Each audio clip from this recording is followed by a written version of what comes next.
पवित्र श्रीमद् भागवत गीता, पवित्र चारों वेद, पवित्र कुरान शरीफ, पवित्र बाइबल, पवित्र गुरु ग्रंथ साहिब, पवित्र कबीर साहिब की वाणी में छुपे हुए गूढ़ रहस्य अर्थात तत्व को जानने के लिए कृपया अवश्य सुनिए जगत गुरु तत्वदर्शी संत रामपाल जी महाराज के मंगल प्रवचन। सत साहिब दर्शकों, भूत प्रेत बाधा और अदृश्य शक्तियों का साया बहुत भयावह होता है।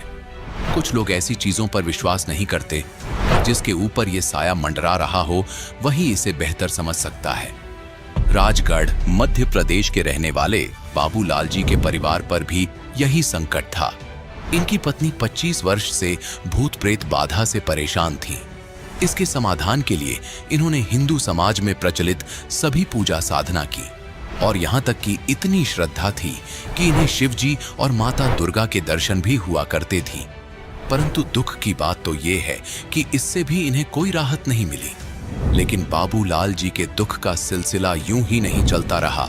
ये अंत तब हुआ जब इन्हें 17 अगस्त 2012 को प्राप्त हुई संत रामपाल जी महाराज की शरण। सतलोक आश्रम में प्रवेश करते ही इन्हें आत्मिक शांति का अनुभव हुआ और संत जी का शुभाशीर्वाद पाते ही इनकी पत्नी की भूत प्रेत बाधा दूर हो गई। साथ ही संत जी ने साक्षात प्रकट होकर इनके बेटे की जीवन रक्षा की। आज इन्हें दृढ़ विश्वास है अपने गुरुदेव पर और इनका कहना है कि संत जी की वजह से ही इनका परिवार जीवित है, नहीं तो ये पता नहीं कब अपनी जिंदगी से हाथ धो बैठते। अब सुनिए बाबूलाल जी के जीवन परिवर्तन की सच्ची कहानी, उनकी अपनी जुबानी। नमस्कार जी। नमस्कार सर। क्या नाम है जी आपका? सर मेरा नाम बाबूलाल नागर है सर। बाबूलाल जी आप कहाँ के रहने वाले हैं? जिला राजगढ़ एमपी सुल्तानिया का रहने वाला हूँ सर। बाबूलाल जी संत रामपाल जी महाराज से नाम दीक्षा आपने कब ली? सर मैंने संत रामपाल जी महाराज से नाम दीक्षा 17/8/2012 को ली। सर संत रामपाल जी महाराज से नाम दीक्षा लेने से पहले आप क्या भक्ति साधनाएं करते थे? सर रामपाल जी महाराज से नाम दीक्षा लेने के पहले हम ये जो हिंदू धर्म में देवी देवता को पूजते हैं ये साधना करते थे। शिव जी को पूजते थे, माँ शेरावाली को पूजते थे। मैं चंडी माता का मतलब पूरा भगत था और नवरात्रा में तो 9 दिन तक भोजन भी नहीं करता था, अंजल भी नहीं ग्रहण करता था और नंगे पांव घूमता रहता था। इनसे मुझे कोई लाभ नहीं मिला। कई बार मुझे शिव जी साक्षात दर्शन देते थे, माता चंडी दर्शन देती थी और दुर्गा माता दर्शन देती थी, फिर भी उनसे मुझे कोई लाभ नहीं मिला। सर फिर आप संत रामपाल जी महाराज की शरण में कैसे आए? सर इतनी भक्ति करते हुए भी मुझे कोई लाभ नहीं मिला।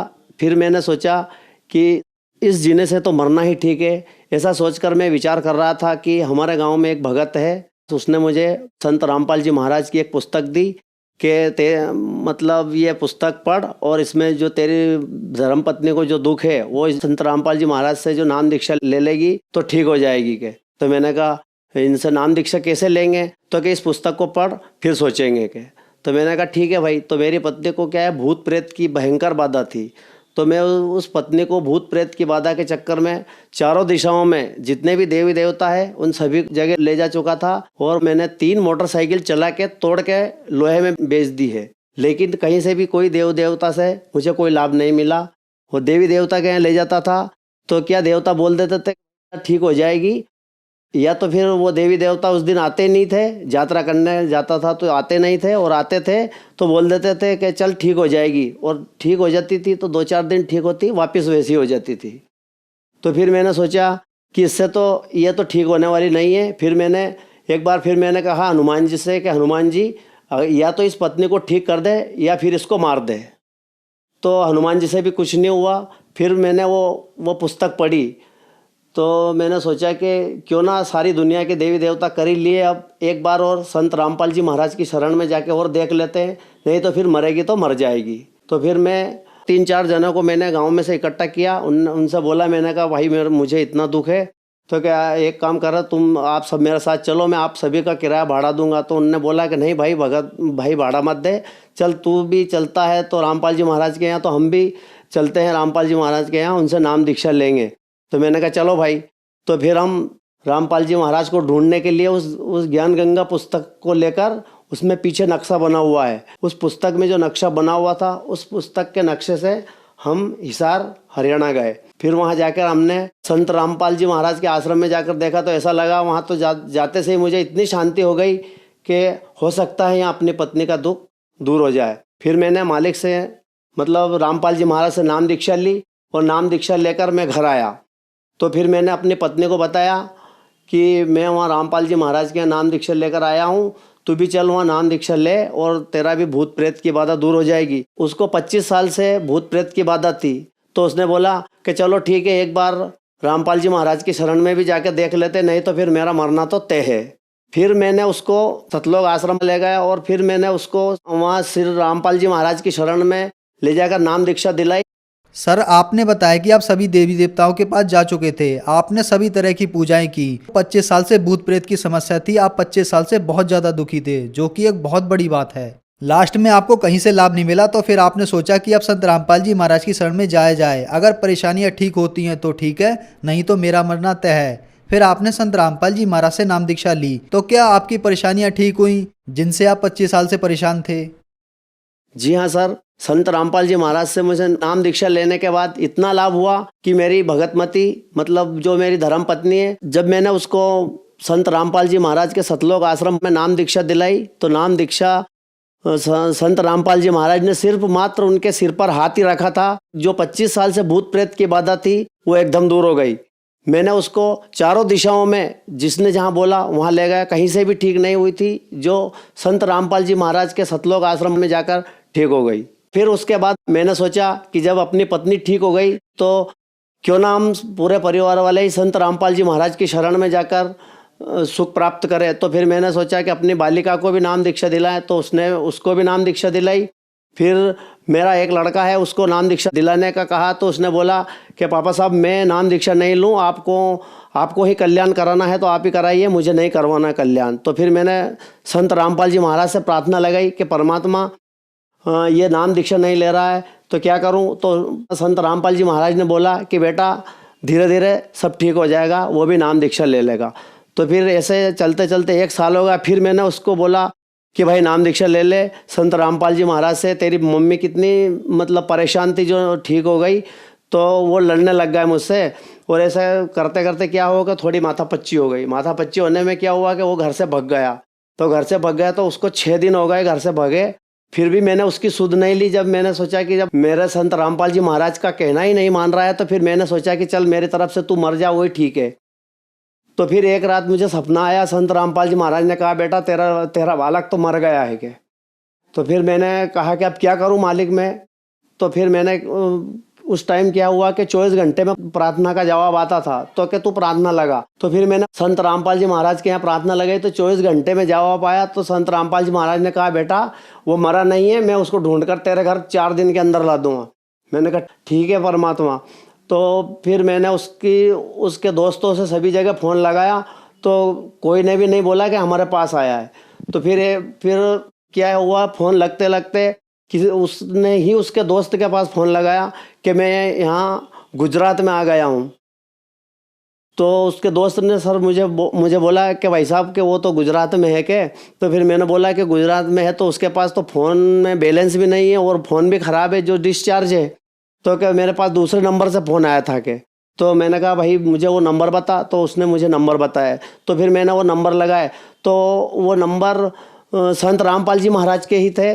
वो नंबर जब लगे तो संत रामपाल जी महाराज ने बोला बेटा तेरा लड़का मेरे पास ही बैठा हुआ ट्रेन में, तू चिंता मत कर, वो तेरे घर आ जाएगा। तो मैंने कहा सर आप कौन होते कि बेटा मैं कोई भी हूँ लेकिन तेरे बालक को तो घर भेज दूंगा कि मैं।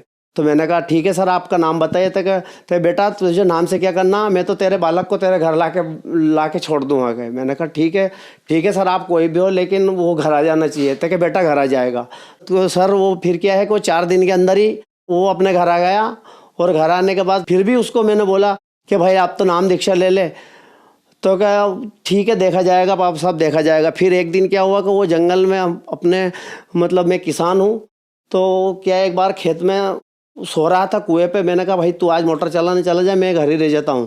तो उनने बोला कि चलो मैं चला जाता हूँ। तो सर क्या है उसको 15-20 लोग मारने आए रात को उस बालक को। तो उसने कहा मेरे पापा साहब के गुरुजी अगर आप हो तो मुझे बचा दीजिए।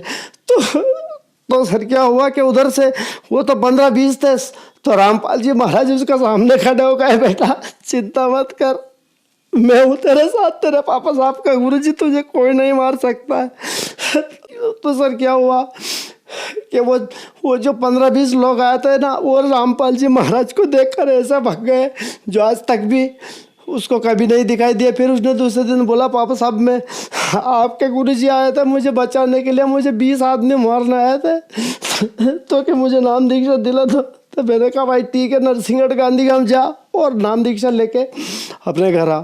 तो सर संत रामपाल जी महाराज ने मेरे ऊपर इतनी दया करी, अगर मैं उस दिन संत रामपाल जी महाराज के शरण में नहीं होता तो पता नहीं मेरी पत्नी भी मर जाती और मेरा बच्चा भी मालूम नहीं कहाँ होता। मेरे घर की आर्थिक स्थिति इतनी खराब थी कि मैं कुछ कह नहीं सकता, लेकिन अब संत रामपाल जी महाराज की दया से, सद्भक्ति करने से इतनी आर्थिक स्थिति ठीक है कि मैं आपको उसका भी वर्णन नहीं कर सकता हूँ। सर आपने बताया कि आपने संत रामपाल जी महाराज से नाम दीक्षा ली और आपकी पत्नी की 25 साल से जो भूत प्रेत की समस्या थी वो ठीक हो गई, आपको जो समस्या थी वो भी ठीक हो गई, आपके बच्चे की जान भी संत रामपाल जी महाराज ने बचाई। संत रामपाल जी महाराज ने आपके पूरे परिवार को बचाया। अगर संत रामपाल जी महाराज नहीं मिलते तो आपका पूरा परिवार आत्महत्या कर लेता। हम आपसे यहाँ एक बात पूछना चाहते हैं कि आपकी पत्नी को जो भूत प्रेत की समस्या थी 25 साल से, आपने सभी देवी देवताओं को दिखाया और चारों दिशाओं में आप घूम लिए, फिर आप संत रामपाल जी महाराज की शरण में आए और आपकी सभी समस्याएं ठीक हो गईं। तो संत रामपाल जी महाराज ऐसा क्या भक्ति मंत्र देते हैं जो चारों दिशाओं में घूमने के बाद भी आप लोग संत रामपाल जी महाराज की शरण में आकर ठीक हो जाते हो? सर जो संत रामपाल जी महाराज जो भक्ति देते हैं वो शास्त्र के अनुसार देते हैं, और जो ये धर्म गुरु जो भक्ति देते हैं उससे कोई भी लाभ नहीं होता है। इसलिए संत रामपाल जी महाराज ने जो भक्ति, जो सद्भक्ति दी है वो शास्त्र के अनुसार दिए, और जो मंत्र देते हैं वो शास्त्र के अनुसार ही देते हैं। उनके उस मंत्र में इतनी पावर है, उनके मंत्र के जाप करने से सभी दुख दूर हो जाते हैं। इसीलिए हम भी रामपाल जी महाराज की शरण में आए, और भक्त समाज से हमारा यही प्रार्थना है, हाथ जोड़कर, जो इन धर्म गुरुओं के चक्कर में पड़े हुए हो, हमारा आपसे हाथ जोड़कर निवेदन है कि इन सद्भक्ति करो, उससे ही लाभ होगा। इन धर्म गुरुओं के चक्कर में पड़ने से कोई फायदा नहीं होगा। सर आपने बताया कि सद्भक्ति करो, तो सर सद्भक्ति कैसे कर सकते हैं? सर संत रामपाल जी महाराज जो सद्भक्ति गीता भागवत के अनुसार बताते हैं वही सद्भक्ति होती है, और ये धर्म गुरु जो सद्भक्ति बता रहे हैं ये कोई सद्भक्ति नहीं है, इससे कोई भी लाभ होने वाला नहीं है। सर सद्भक्ति, सच्ची भक्ति कैसे प्राप्त की जा सकती है? सर सच्ची भक्ति संत रामपाल जी महाराज की गीता तेरा ज्ञान अमृत, ज्ञान गंगा पुस्तक में लिखी हुई है, और जो संत रामपाल जी महाराज जो मंत्र देते हैं वो इन्हीं के अनुसार देते हैं। इसलिए संत रामपाल जी महाराज की शरण में आए, और संत रामपाल जी महाराज की शरण में आने का एक सुगम सरल उपाय है। चैनल पर संत रामपाल जी महाराज का सत्संग आता है, हर रोज आता है। उसके नीचे जो पीली पट्टी चल रही है उसके ऊपर उसमें नामदान केंद्रों के फ़ोन नंबर लिखे हुए हैं, उनसे कांटेक्ट करके नामदान केंद्र का पता करके आप नाम दीक्षा ले सकते हैं। धन्यवाद सर। सत साहेब। दर्शकों, अभी आपने सुने संत रामपाल जी महाराज से दीक्षा प्राप्त करके सुखी हुए भक्त के अनुभव। अब देखिए जगत गुरु तत्वदर्शी संत रामपाल जी महाराज के मंगल प्रवचन। तुम स्वामी में बाल बुद्धि और कर्म भरम बयानास, गरीबदास निज ब्रह्म तुम, मेरा हो गया दृढ़ विश्वास। गरीबदास जी बता रहे हैं ऐसी ऐसी वार्ता हुई उन आत्मा और उस परमात्मा की। बोलत रामानंद जी सुनो कबीर करतार, गरीबदास सब रूप में तुम ही बोलन हार। यानी सभी प्राणी आप ही की शक्ति से चल रहे हैं परमात्मा, आप बिना इस पृथ्वी पर कुछ भी नहीं। तुम साहेब तुम संत हो, तुम सतगुरु तुम हंस, गरीबदास तुम रूप बिना और न दूजा अंश। तुम साहेब माने तुम परमात्मा हो, तुम सतगुरु यानी जगत गुरु सबका सच्चा ज्ञान देने वाले भी तुम हो, और तुम ही हंस यानी एक नेक आत्मा में जो गुण होने चाहिए वो दाता, वो भी आप में ही है, इस पृथ्वी पर किसी में मैंने देखे नहीं। तुम साहेब तुम संत हो, और एक संत के लक्षण भी आप में ही। तुम सतगुरु तुम हंस, गरीबदास तुम रूप बिना और न दूजा अंश। कोटि कोटि सजदा किए और कोटि कोटि प्रणाम, गरीबदास अनहद अदर हम पर से तुम धाम।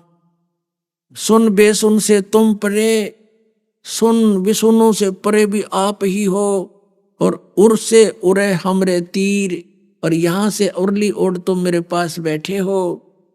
और गरीबदास सरबंग में रामानंद जी कहते हैं, अविगत सत कबीर तुम कुल के मालिक हो। तहां वहां चित चक्रित भया देख फजल दरबार, गरीबदास सिजदा किया हम पाए दीदार। अब ये प्रसंग इसलिए सुनाना पड़ा थोड़ा सा भी, अब क्लियर जो दास करना चाहता था, परमात्मा ने कहा कि मेरा जो ज्ञान है वो ऐसा वजनदार है, प्रत्येक प्राणी के अंदर अब ये स्थान बना कर छोड़ेगा, क्योंकि कोई अस्तित्व होता है ज्ञान का, सत्य का भाव नहीं हो सकता, असत्य का कोई अस्तित्व नहीं होता। जब तक सूर्य उदय नहीं होता अंधकार खूब होता है। तो पुण्यात्माओं, अब ये सूर्य उदय हो रहा है परमात्मा के उस तत्व ज्ञान का। अब तो ये समझो सूर्य उदय होने से पहले की रोशनी है, और जब ये सूर्य शिखर में आवेगा तब देखना पूरे विश्व में एक ज्ञान हो जाएगा, यो दूसरा नाम नहीं रहेगा ज्ञान का।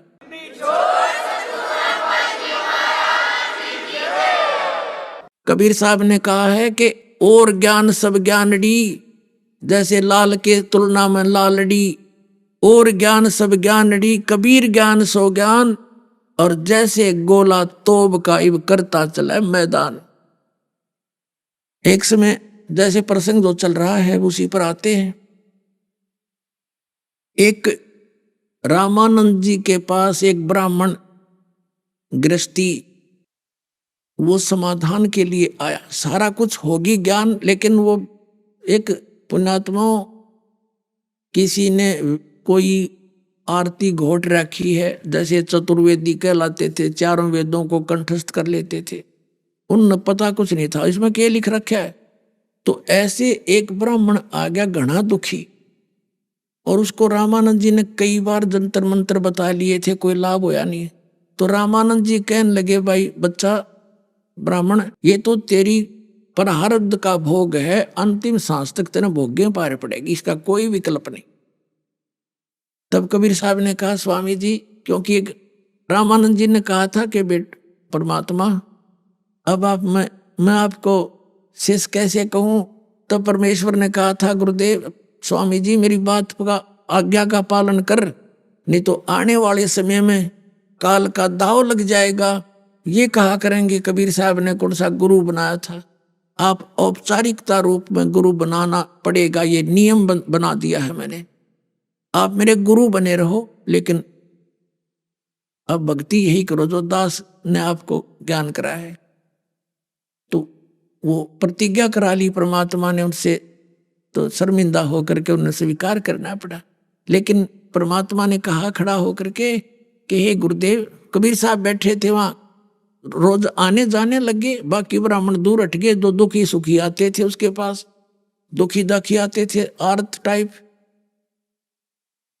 तो उस ब्राह्मण से परमात्मा ने कहा, स्वामी जी एक अर्ज करूं आपसे। कबीर रामानंद जी ने कहा, बोलो बोलो मालिक, बोलो क्या कहना चाहते हो। आप ये कह रहे हो कि प्रारब्ध के कर्म तो भोगने ही पड़ते हैं, आप वेदों को तो सत्य मानते हैं। कहा वेदों में तो बिल्कुल सत्य है। तो यजुर्वेद अध्याय नंबर 8 के श्लोक नंबर 13 में स्पष्ट किया हुआ है कि पूर्ण परमात्मा अधर्म यानी घोर पाप का विनाश कर देता है, संचित कर्मों का विनाश कर देता है, प्रारब्ध के भी कर्म का नाश कर देता है। तो आपके पास वो साधना नहीं है जिससे यो पाप नाश हो सकता है। अब ये बात सुनकर अब वो उस ब्राह्मण ने कबीर साहब से अपना पता पूछ लिया। रामानंद जी ने बताया, भाई ये मेरे वैसे तो मुझे गुरु कहते हैं, पर ये भाई भगवान आ रहे हैं। बच्चा सत्कर मान लिया ब्राह्मण, और है ये जुला जाति में, पर भगवान समझ लेना इसको। मैं भी ब्राह्मण समझू था अपने आप ने, पर भाई ब्राह्मणपना 2 दिन का है। तो वो कहने लगा, वो ब्राह्मण कहने लगा, महाराज जी मेरी तो बिरान मट्टी हो रही है, कति बहुत दुखी हूँ, संसार में इज्जत नहीं, सारा परिवार कोई न कोई यातना से दुखी है, कोई न कोई कष्ट उसमें बना हुआ है। तो तो कहने लगे तुम इनसे बात करो। तो परमात्मा के झोपड़ी में पहुंच गया वो ब्राह्मण, परमात्मा से दीक्षा ली, और फिर उसके सारा परिवार धीरे धीरे कति ठीक होता चला गया। लोगों का कर्जा था, मालिक ने धीरे धीरे कुछ ऐसी व्यवस्था की, सोशल छिद्र में करूं अपने धन के काज, वो स्वस्थ हो गया। 2 पैसे लेने देने थे वो भी समाप्त हुए। अब जो प्रसंग दास स्पष्ट करना चाहता था अभी तो स्टार्ट हो रहा है। अब 20 मिनट का सत्संग से ध्यान से सुनना। निष्कर्ष क्या बताना चाहता दास कि परमात्मा का ये ज्ञान ऐसा वजनदार है, ये सबके हृदय में अपना जगह बनाएगा। जैसे सर्वानंद के जगह में बनाया, रामानंद के हृदय में जगह बनाई। अब क्या हुआ, अब वो शारदा जो सर्वानंद की माता थी बहुत बीमार थी, बहुत दुखी थी। ऐसे ही कई बहन ब्राह्मण, एकादि ब्राह्मण वर्ग की और बाकी अन्य वर्ण के जो भाई बहन थे वो मालिक के चरणों में आते ही सुखी होने लगे। एक दिन एक बहन किसी कामवश शारदा के पास चलेगी, सर्वानंद की माता के पास, कुशल मंगल पूछा तो पता लगा कि वो बहुत दुखी है, पीड़ित है। उसने बताया मेरा प्रारब्ध का कर्म है।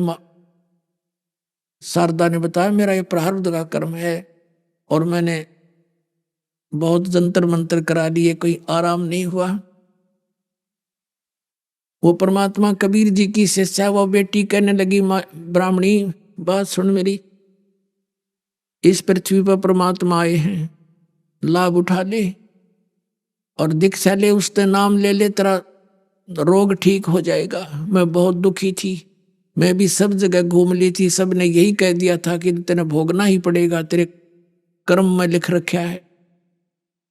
तो वह बैठ गई, शारदा चारपाई से बैठ गई ना, तो लेटी हुई थी। उसने कुछ आशा की किरण दिखाई दी और पूछा कौन है तेरे गुरुजी। उस बहन ने बताया मेरे गुरुजी हैं कबीर, परमात्मा है वो कबीर, परमेश्वर कबीर देव जी। उसने पूछा, शारदा ने पूछा वो कहाँ रहते हैं, कि जुलाहों की कॉलोनी में।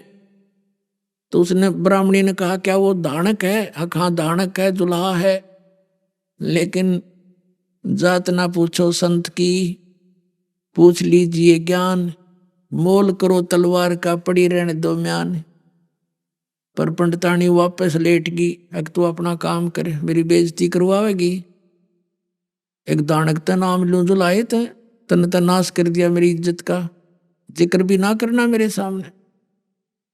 अब ये हुआ मान बढ़ाई, ईर्ष्या दुर्लभ तजना। ये कुछ दिनों के बाद, परंतु दयालु है ऐसी पुण्यात्मा को कैसे छोड़े अपने बच्चों को। कुछ दिनों के बाद एक ब्राह्मणी चली गई जो कबीर साहब की शिष्या थी, बहुत दुखी थी। सुख हो गया मालिक की दया से। परमात्मा कहते हैं दुख में सुमन सब करें, सुख में करे ना को। हृदय सुख में सुमन कर ले, फिर दुख क्यों हो। अब उसने भी कुशल मंगल पूछने से पता लगा ये बहुत दिनों से दुखी है। उस बहन ने, ब्राह्मणी ने कहा कि शारदा मैंने एक संत की शरण ली है, तू भी नाम ले ले, तेरा कल्याण हो जाएगा। कति नहीं रही रोग में गारंटी लेती हूं, जब तू नीत साबित करके समर्पित होएगी। तो उसको आशा की किरण दिखाई दी कि तो ब्राह्मणी है, कोई अच्छा ब्राह्मणी संत इसने खोजा होगा उच्च जाति का। कहने की कौन है आपके गुरुजी? ठीक है आप कह रही हो, मैं चल पड़ूंगी। उसने बताया कि परमात्मा कबीर जी है, कि वो दानक, वो जुलाहा। अब उसने कहा शारदा तू कौन सी दुनिया में रह रही है? आप तो ब्राह्मण घर में जन्म है, सदग्रंथों वेदों शास्त्रों को थोड़ा बहुत किसी से सुन रखा है। आज हम ब्राह्मण हैं और कल मृत्यु हो गया, हम शूद्र में जन्म नहीं ले सकते क्या? कहाँ ले तो सकते हैं, फिर क्यों सिर में दर्द कर रही है? कल न कुतिया बन गीता, ब्राह्मणपना कहाँ जाएगा तेरा? उसने, क्योंकि परमात्मा के ज्ञान से वो परिचित हो जाता तो वैसी बोली बोलते हैं। वो उसको कुछ बात जची, लेकिन वो मान बढ़ाई नहीं हटी। उसने फिर ऐसे ही कह दिया कि नहीं मैं नहीं ले सकती, ना मर जाऊंगी इससे अच्छा। कुछ दिनों के बाद वो ब्राह्मण आ गया जो रामानंद ने ये कह के रिजेक्ट कर दिया था कि तो तेरा कर्म का भोग है, भोगना पड़ेगा प्रारब्ध। और वो भी कति सुखी हो गया था। किसी काम दूर का नाती था, उसका रिश्तेदार था दूर का, लेकिन वो परिचित थी कि वो वहां दुखी प्राणी है, उसका तो बुरा हाल है, क्योंकि इकट्ठे ही जंतर मंतर कराने वो कई बार जाते थे, एक ही संत के पास एकत्रित हो जाते थे। वो कुदरती पहुंच गया वहां पर, मालिक ने भेजा, कुशल मंगल हुई। फिर उसने पूछा, शारदा क्या हो गया, तू हुआ नहीं तुझे राहत? तक नहीं, कुछ राहत नहीं हुआ मुझे, कि आप जिस संत से मैंने उपदेश लिया है, मेरा सारा परिवार ठीक हो गया, मेरे ऊपर इतना कर्जा था, आत्महत्या करने की नौबत आ गई थी, आज 2 पैसे मेरे पास हैं, कर्जा उतर गया, सारे बच्चे सुखी हो गए। तो कहने लगी, कौन है तेरा गुरुजी? कि कबीर साहब हैं। कबीर साहब है, तन शर्म नहीं आई, ब्राह्मण होकर तन दानक ते नाम ले लिया, जुलाहे को गुरु बना लिया। अब वो कहने लगा, सर्वानंद की माँ, अकल नाम की चीज नहीं तेरे में, सडंदागरी खाट पे पड़ी पड़ी ब्राह्मणी को आवे, माए टट्टी लकड़े तेरी, तन शर्म तो तुझे आनी चाहिए है, ऐसे महापुरुष को तो ऐसे रिजेक्ट कर रही है। अब मेरी क्या हालत थी, और रिश्तेदारी में जाता था, आंखें बदल लेते थे वो, कि ये टोटे वाला और पता नहीं क्या मांगने आ गया। आज वो मेरे पास मांगने आते हैं उस मालिक की दया से।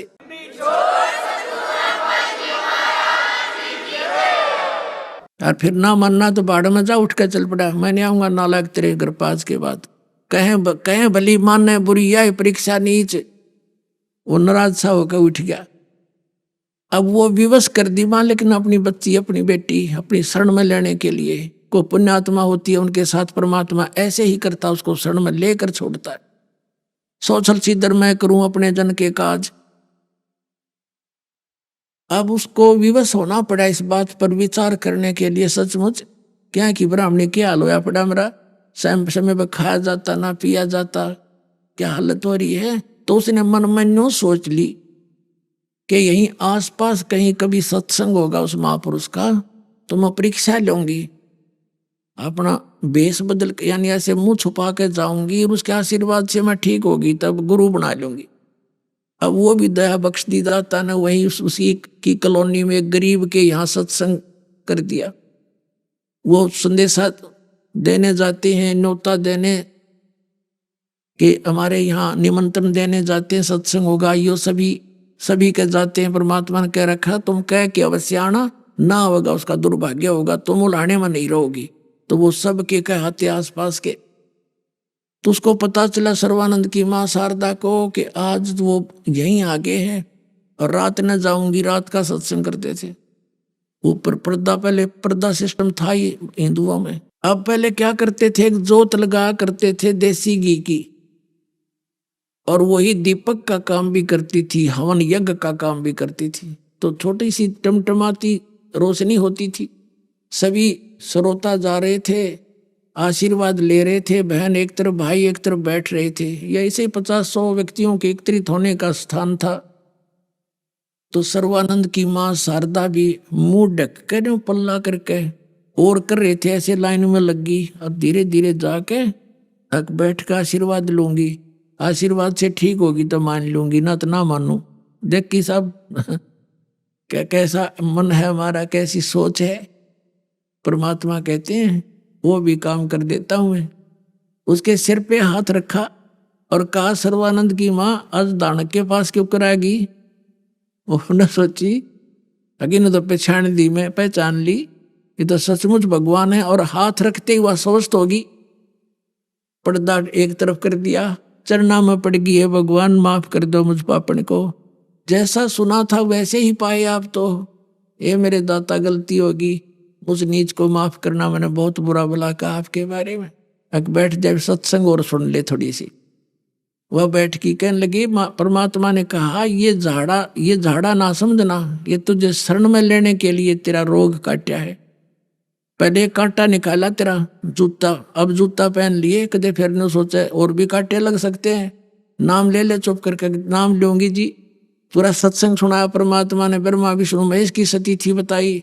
जिस प्राणी को इतना सुख हो गया वो सारी सच्ची मानता है, और जिसने जरा सा सुख हो पहले से, और उसने कोई ये बात बतावे न कह ना ऐसे कैसे हो गया, तो परमात्मा की दया थी उनके लिए, वो दुख भी वरदान से दो गया जो भगवान के चरणों में ले आया।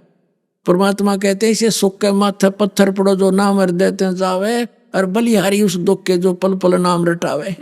ऐसा सुख का आग लगो, भगवान कहते हैं, जिस तरह भगवान से दूर हो जाए, और ऐसा दुख परमात्मा दिए रखना जिसे तेरी याद बनी रहे। तो उसमें नाम लिया, 2-4 सत्संग सुने लगातार, फिर तो डटा नहीं जाता, क्योंकि इतना सुख हो गया, शरीर स्वस्थ, जान बची लाखों पाए। जहां भी सत्संग करे परमात्मा आगे बैठी पावे शारदा, सारा ज्ञान परिचित हुआ। फिर अपने बेटे से समझाया, बेटा सर्वानंद नाम ले, भगवान आए। अब सर्वानंद ब्राह्मण और सबको पराजित कर रखा। वो कहने लगा, माता जी तो आप क्या कह रही हो, मैं तो सबका गुरु हूं, मैंने सबको पराजित कर दिया है, और माता जी मेरा नाम बदल दो, मेरा नाम सर्वाजीत रख दो, सर्वानंद से बदलकर सर्वाजीत नाम रख दो मेरा, ताकि जनता को दूर से पता लग जावे कि ये सर्वजीत का अर्थ है जिसने सब पर विजय पा ली हो, सब ब्राह्मणों को पराजित कर दिया था उसने। इसे वो ब्राह्मण थे, कख पता नहीं उनको, अंधा में अंधाए विजयी। माई ने कहा, बेटा सर्वानंद के बुरा नाम है। अक नहीं माता जी, इससे सब ने न्यू पता लग जाएगा कि मैं कौन हूं, मैंने सबको हरा दिया है। तो शारदा बोली, बेटा एक काम कर, ठीक है, एक विद्वान को और हरा दे, फिर मैं बेटे का नाम सर्वाजीत रख दूंगी, ना तक नहीं रखूंगी भाई। और देख हार जीत का फैसला लिखवा के लाइए। अब ठीक है माता जी। अब किसको? अब कबीर जी को हरा दे, कबीर के वो धानक जुलाहा, क्योंकि उसका पता सब ने था, सब ने छेड़ा छड़ी रखा करते परमात्मा कि उसने तो रामानंद जी की का भी बुद्धि भ्रष्ट कर दी, वो भी उसके पीछे लगा हुआ है, जंतर मंत्र जानता होगा, मैं सब ठीक कर दूंगा उसको। वहां भी जाता हूं, अभी आया, वो तो अक्षर ज्ञान रखता ही नहीं है, वो तो अशिक्षित है। ई भरा के आता हूं माई, अभी जाता हूं। माई बोली, जा बेटा। अपने आत्मा वो साथ रखता था अपने बैल के ऊपर, सारे पोथी, ये 4 वेद, 18 पुराण, उपनिषद, महाभारत एक बोरे में जैसे गधे पर बोरा डाला करे, ऐसे बैल पर रख कर रखा था, ले आदर सत्कार से लेकर चलता था। वह कमाली नाम की एक बेटी जो मालिक ने जीवित की थी, मरी हुई 13 साल की, वो 18-20 वर्ष की हो चुकी थी। कुएं से पानी जल भर रही थी अपनी कॉलोनी में, जुलाहों की कॉलोनी में। दोपहर का समय, जून का महीना, उत्तर प्रदेश काशी भारतवर्ष में शिखर दोपहर यानी धूप जोर की पड़ रही थी। सर्वानंद ब्राह्मण जब जुलाहों की कॉलोनी में प्रवेश किया तो उस समय ब्राह्मण आ जाए ऐसा विद्वान और जुलाहों की कॉलोनी में ऐसे देखा करते, सब बाहर निकल कर जैसे हाथी गांव में आ जा, सारा गांव देखने आकर हाथी आ गया, हाथी आ गया। तो सब अब अपनी झोपड़ियों में खड़े होकर देख रहे हैं ब्राह्मण किसके घर जाएगा। इतने में उसको परमात्मा ने ऐसी दया करी, ऐसी प्यास लगा दी, उसकी आंखों में जी आ गया। और सामने लड़की पानी निकाल रही थी। सर्वानंद ने कहा, बेटी जल पिला। और लड़की ने जल पिला दिया। अब उसका जब पेट भर गया ना, प्यास बुझ गई, जान बच गई। जब उसको याद आई, तू तो ब्राह्मण, अरे यो जुलाहों का कुआ, तेरी तो बेइज्जती होगी। इधर उधर देखा, कोई देख तो नहीं रहा है। अब देख रहे सारे कॉलोनी वाले। तो उसने सोचा तो बड़ा नाश हुआ इज्जत का। लड़की पर डांट लगाने लगा, है लड़की तूने पहले क्यों नहीं बताया कि ये जुलाहों का कुआ है। लड़की बोली, पंडित जी जुलाहों की कॉलोनी में ब्राह्मणों का कुआ कैसे हो सकता है, तेरी अकल ने काम करना चाहिए था। हैं, जब तेरा जी निकलन हो रहा था तब भूल गया तो जाती पाती, ये पेट भर गया तेने बात आ गई। ब्राह्मण ने बोला, है लड़की कड़ी ना बोला है, नो बता वो कबीर का घर जानती है तू। लड़की को पता था इस सरफरे इतने पता नहीं कितने गांव परमात्मा के साथ खसने के लिए मुंह बोले पिताजी थे उनके। कहने लगे, आजा मैं उनकी लड़की हूं, मैं ले चलती हूं तुम्हें उनके घर, आजा मेरे पीछे पीछे। अब सर्वानंद उस लड़की के साथ वो पानी का जल का घड़ा लेकर चल पड़ी और जाकर कहा, पिताजी एक ब्राह्मण आ रहा है, लगता आपके साथ विवाद करेगा। अग बेटी कोई बात नहीं, आदर से ले आओ अंदर जाकर। वो लड़की मटका उतार कर वापस आई और कहा, आ जाओ ब्राह्मण। पिताजी अंदर बैठे हैं। तो सर्वानंद ने क्या कहा, लड़की तू ऐसे कर, मेरे इस और लोटा पानी का भरवा लिया, एक करमंडल ले रहा था लोटा लोटा, और कहा इसको जल से भर दे।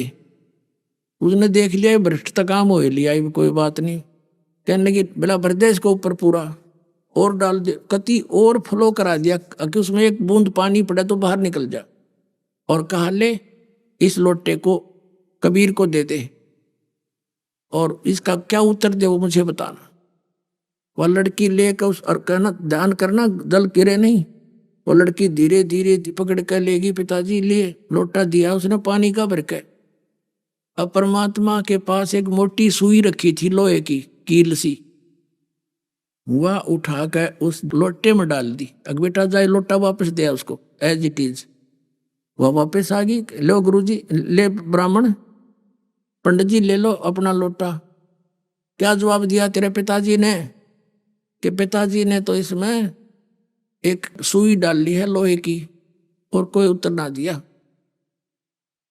तो अंदर गया, कबीर जी तूने क्या उत्तर दिया मेरे प्रश्न का, मैं तेरे साथ शास्त्रार्थ करने आया हूं।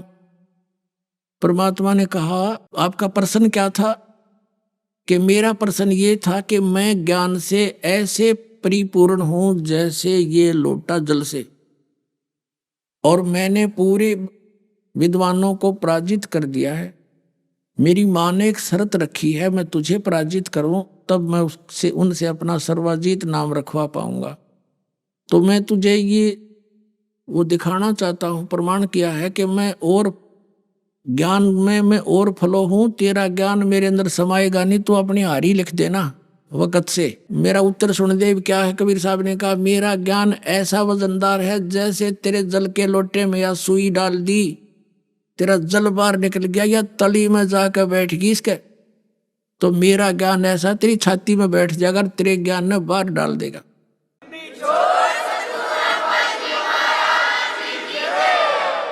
अब सर्वानंद कहता है कि प्रश्न कर। परमात्मा ने कहा कि कौन ब्रह्मा का पिता है, कौन विष्णु की माँ, और शंकर का दादा कौन है, पंडित जी दे बता। लगा कहने वो तो अविनाशी हैं, अजरो अमर है, उनको कोई माता पिता नहीं। ये सुनी सुनाई आचार्य शंकराचार्य गप्पे वो मार रहा था। तब परमात्मा ने कहा खोल के देख, शिव पुराण का रुद्र संहिता अध्याय नंबर 5 से लेकर 6 तक पढ़ स्वामी जी।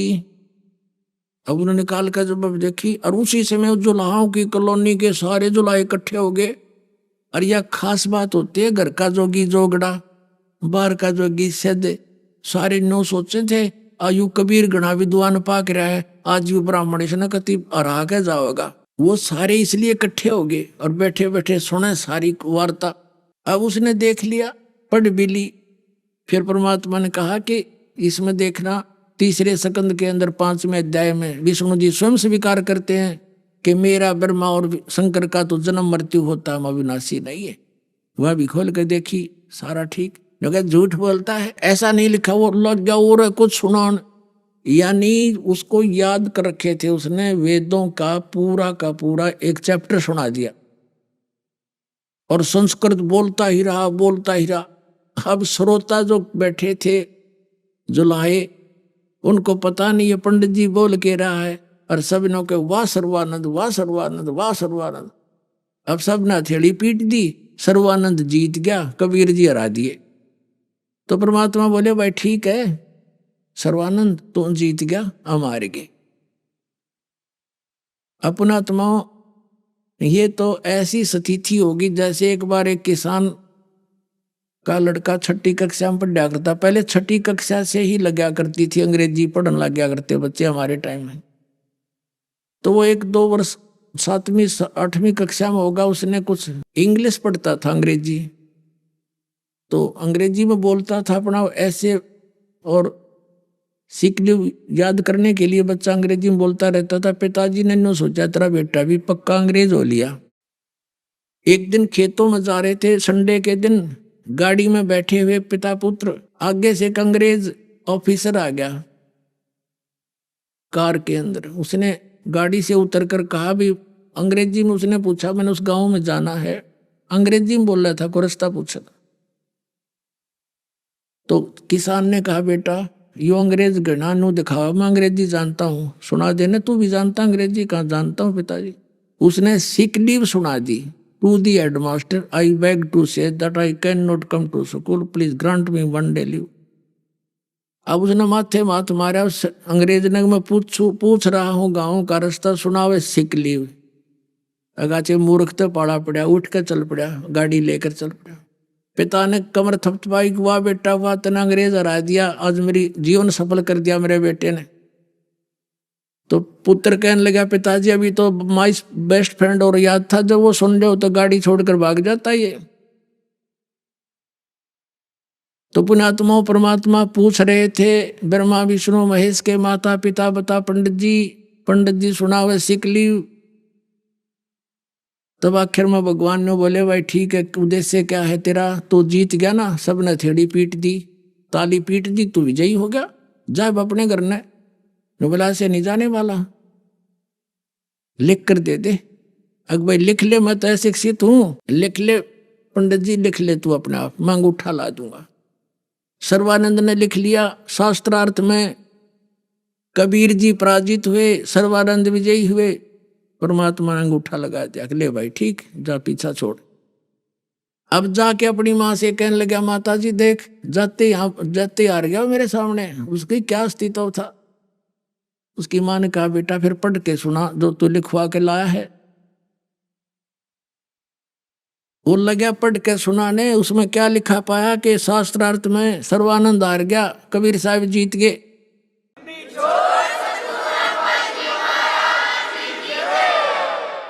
उसकी माँ बोली रे तू तो हार का है बेटा, है झूठ बोला निकम्मे। नहीं माता जी ऐसा ना, लिखने में मेरे से गलती होगी, फिर जाता हूँ लिखवा के लाता हूँ, जा लिखवा के ला। दूसरी बार गया कि कबीर जी ऐसे ऐसे मेरे लिखने में फर्क रह गया, अब दोबारा लिखवाना पड़ेगा, मेरी माँ नहीं मान रही है। अब लिख ले पंडित जी, कोई बात ना, कि अंगूठा कैसा है मेरा, फिर ला दूंगा। उसने फिर वैसे ही लिख लिया। शास्त्रार्थ में सर्वानंद जीत गया, कबीर साहब हार गए, अंगूठा लगा दिया। फिर लेकर आया कि ले माता सुनाऊं? अब सुना भाई। वो पढ़ कर सुनाया जो का, तो फिर सर्वानंद हार गया, कबीर साहब जीत गए। अब सर्वानंद ने सोची बड़ा चाला हुआ, अभी कोई मेरे कहने लगा माता जी मैं कई दिन से शास्त्रार्थ में चल रहा था, नींद में था, मैं ऐसे लिखागा, फिर जाता हूँ, फिर जा। तीसरी बार फिर गया, तीसरी बार फिर लिखवा लिया, मालिक ने फिर अंगूठा लगा दिया। अब उसने सोचा कि बाहर पढ़ता हूँ घर से तो बिल्कुल ठीक होते, अक्सर अंदर जाते ही उलट कैसे हो जाते। तो परिवेश होने से पहले उस पर दृष्टि लगा ली और कहने लगा माता जी सुनाऊं? अब सुना बेटा। वो सुनाने लगा, उसके सामने अक्षर चेंज हो गए, नो के नो, नो का नो बैठ गया। क्या हो गया विद्वान बेटा, बोलता क्यों नहीं, क्यों बोलती बंद होगी तेरी? अरे नालायक, पैर पकड़ दिया, भगवान आए हैं, बकवास कर रहा है यहाँ पर, हटबट करके जीवन नाश कर दिया। बेटा मेरी आत्मा रो रही है, किसा विद्वान है, मुझे पता है तेरा क्या ज्ञान है, मैं खूब जानती हूँ। परमात्मा आए हैं बेटा, और मेरा रोग उसी से नाश हुआ है। फिर वो शर्मिंदा हो गया कि माता जी सचमुच सारी सच्ची बताई उन्होंने, अब मुझे शर्म लगे है, मुझे नाम दिला दो, साथ चलो। अब लेगी उसकी माँ, चल बेटा मेरा तो और मुझे दिखाई क्या दे, तेरे जीवन के अतिरिक्त गधा बनेगा, कुत्ता की योनि में जाएगा, कहाँ का विद्वान बना फिरे। माँ लेगी, नाम ले लिया।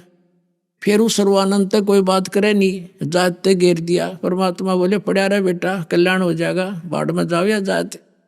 तो परमात्मा कहते मेरा ऐसा वजन है, ऐसा ज्ञान है कि सबके सीने में जगह बनाओगा। तो पुण्यात्मा ये वो ज्ञान है दास के पास जो गॉड गिवन कबीर साहिब का दिया हुआ।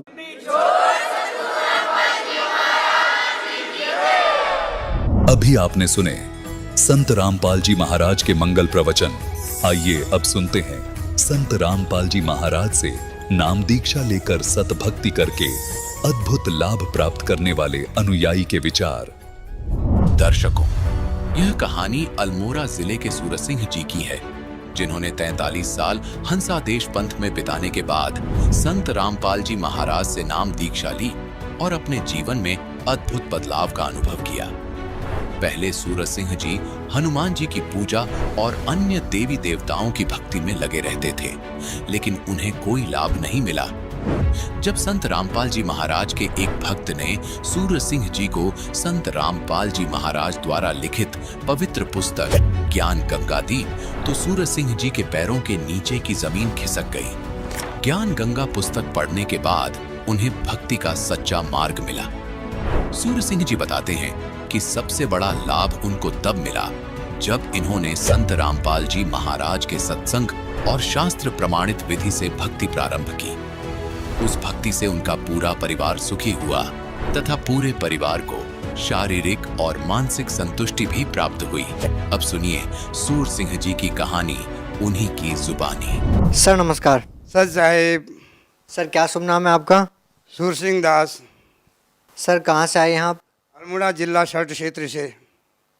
सर आप संत रामपाल जी महाराज से कब जुड़े? मैं सदगुरु रामपाल जी महाराज से 2013 में जुड़ा हूँ। सर संत रामपाल जी महाराज से नाम दीक्षा लेने से पहले आप क्या भक्ति साधनाएं करते थे? मैं पहले बचपन से ही हनुमान जी की पूजा करता था, हनुमान चालीसा का पाठ करता था। उसके बाद जब बड़ा हुआ तो जैसे घर में होता है देवी देवताओं की भूतों की पूजा वही करता था। उसके बाद भी मैंने क्या कहते हैं ब्राह्मणों ने बताया कि आप पर कोई ये ग्रह लगे हुए हैं, शंकर की पूजा करो, देवालय में जा कर के शिवलिंग में जल चढ़ाओ, पत्र डालो। वह भी पूजा करता रहा काफ़ी देर, उससे भी कुछ फ़ायदा नहीं हुआ। उसके बाद संत मुझे बताया गया कि भाई आप सत्संग में जाइए।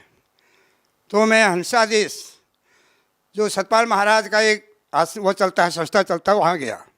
वहाँ भी मैंने सत्संग सुना और मैं वहाँ 43 साल तक जुड़ा रहा। वो जो क्रियाएं बताते हैं, जो वो भक्ति बताते हैं, वो कहीं भी शास्त्रों में प्रमाणित नहीं है। मनमुखी साधना बताते हैं, 2-2, 2.5 घंटा, 3-3 घंटा बैठ करके क्या कहते हैं अभ्यास कराते हैं, नाम देते हैं, क्रियाएं देते हैं, पर उससे कोई फ़ायदा लाभ नहीं होता है।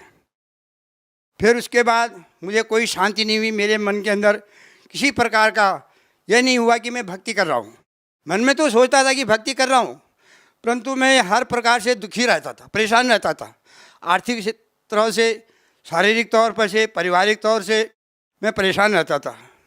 फिर मैं सोचता था मैं भक्ति कर रहा हूँ और फिर भी मैं परेशान हूँ। तो मुझे भगत खुशहाल दास जी मिले मुझे। उन्होंने कहा भगत जी आप ज्ञान गंगा पुस्तक लीजिएगा, उसके अंदर देखिएगा, उसको पढ़िएगा, समझिएगा। अगर आपकी समझ में आए तो फिर आगे आप हमें बताना। सर आप संत रामपाल जी महाराज की शरण में कैसे आए? मैं सदगुरु रामपाल जी महाराज के चरणों में ज्ञान गंगा पुस्तक पढ़ने के बाद आया हूँ।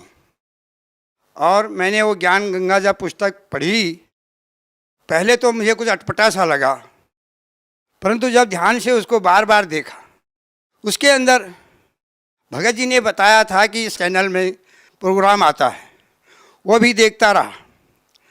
धीरे धीरे जब मेरी समझ में आया कि वास्तव में ये जो परमात्मा के बारे में वाणियाँ बोली जा रही हैं, कबीर परमेश्वर की वाणियों को बोलते हैं और वो दिल को बहुत छू जाती हैं, तो मुझे एक आकर्षण हुआ।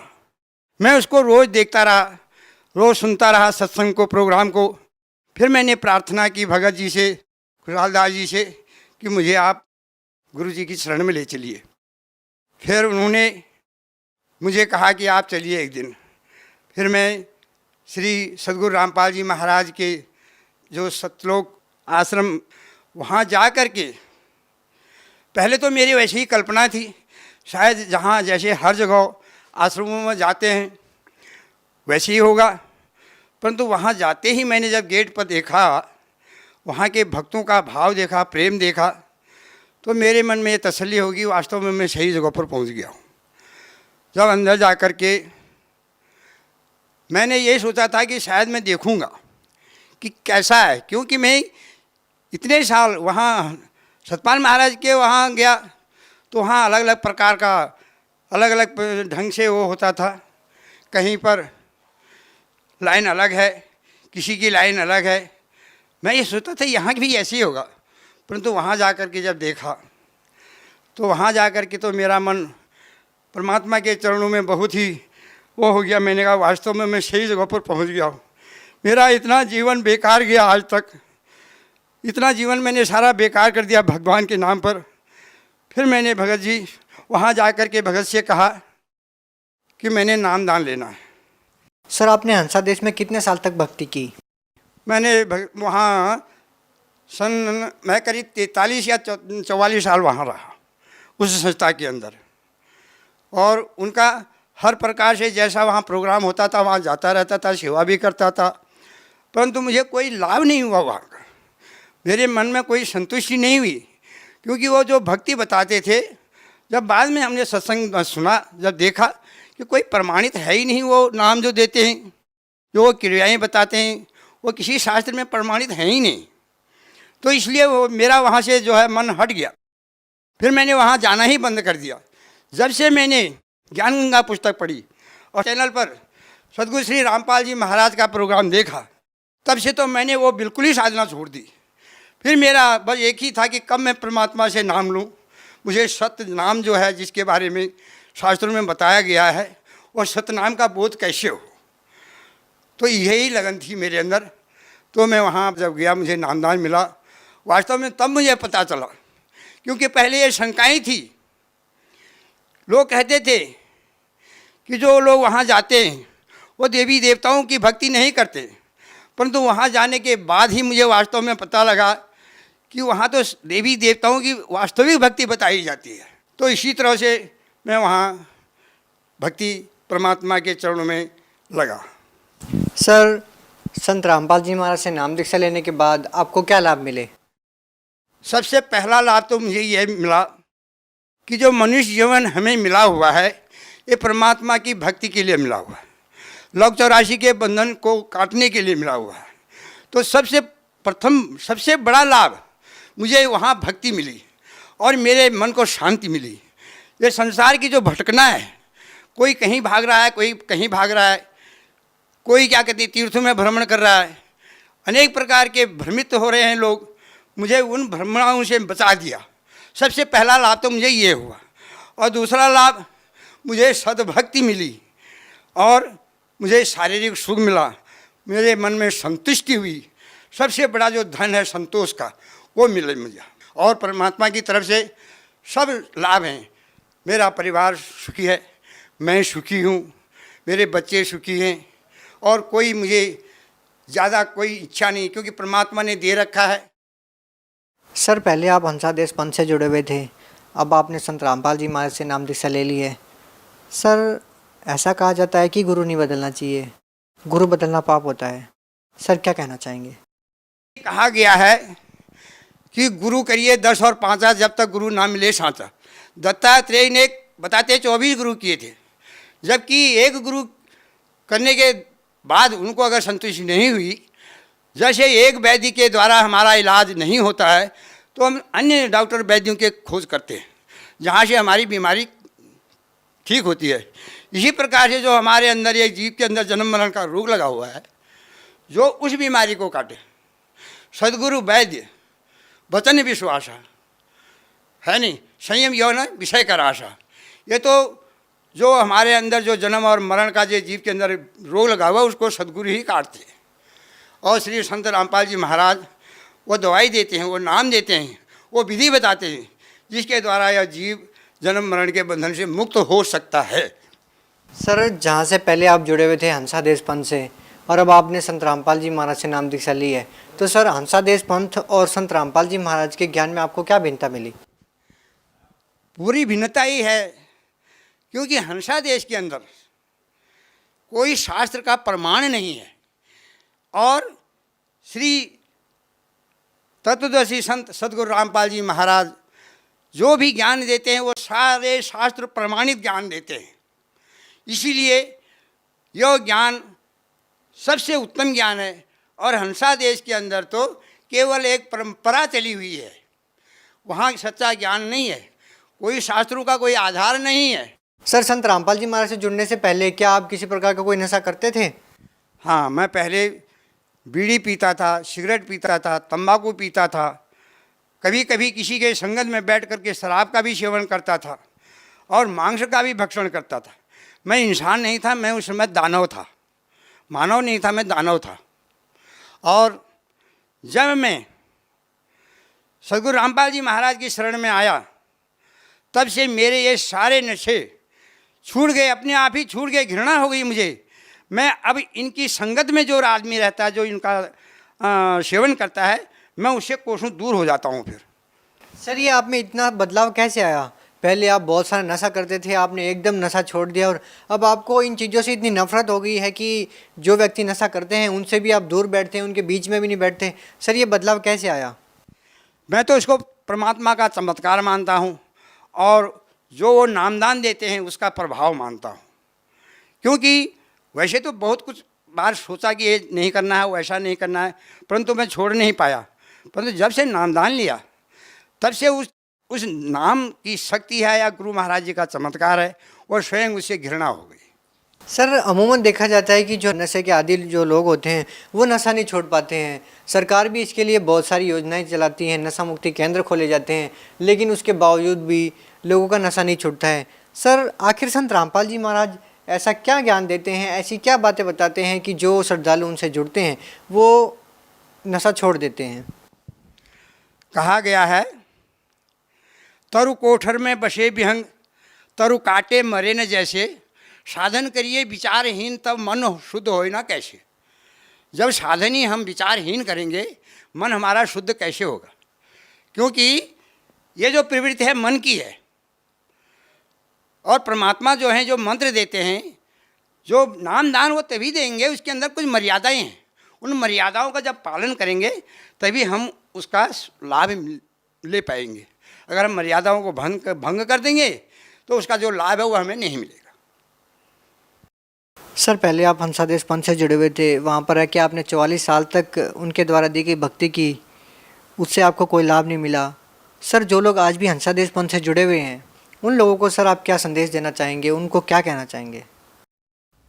मैं उनसे प्रार्थना निवेदन करना चाहता हूँ कि यह बार बार मनुष्य शरीर नहीं मिलता है, और एक बार आप यहाँ आकर के देखिए, गुरु महाराज जी का सत्संग देखिए, ज्ञान गंगा पुस्तक मंगा के आप पढ़िए। आज पढ़ा लिखा समाज है, आज कोई अनपढ़ नहीं है, और उस पर विचार कीजिए और अपना अमूल्य जीवन जो है इसको व्यर्थ मत जाने दीजिए। सती भक्ति जो शास्त्रों के अनुसार है उसको प्राप्त कीजिए और अपना कल्याण करवाइए, अपने परिवार का कल्याण करवाइए। वैसे नहीं आ सकते हो, एक बार दर्शन करके देखिए, वहाँ के माहौल को देखिए कि वहाँ किस प्रकार का माहौल है, कैसे भक्त लोग हैं, क्या वहाँ भक्ति दी जाती है।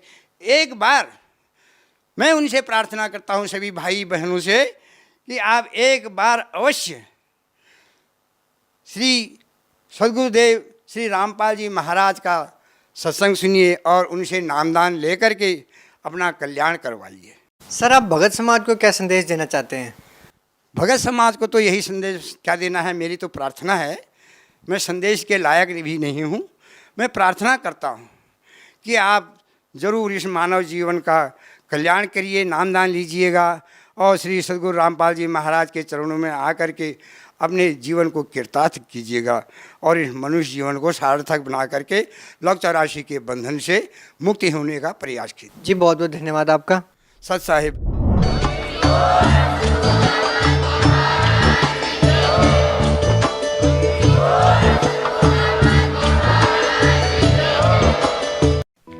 आप सुन रहे थे जगत गुरु तत्वदर्शी संत रामपाल जी महाराज के मंगल प्रवचन। अधिक जानकारी के लिए संपर्क करें।